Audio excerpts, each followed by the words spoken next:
हमरे गाना का भाव कितनी सुंदर लिखल गई।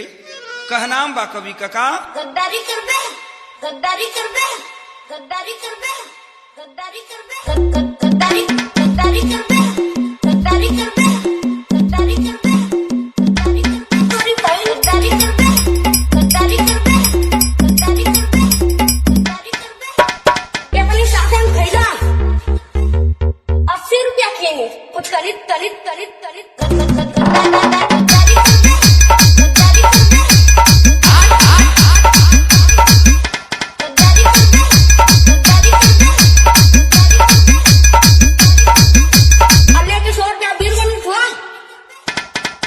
लेकिन पचाना कोई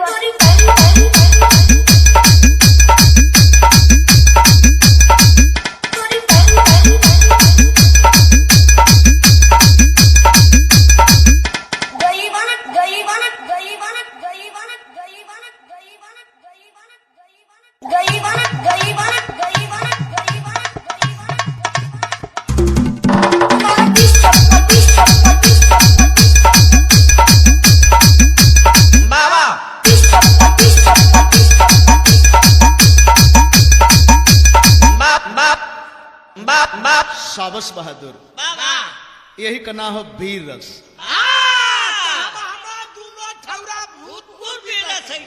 बा भाई बा, क्या बात है। एक थे पिलई रही वही एक थे पिलवा रहा बाजार है कैसन।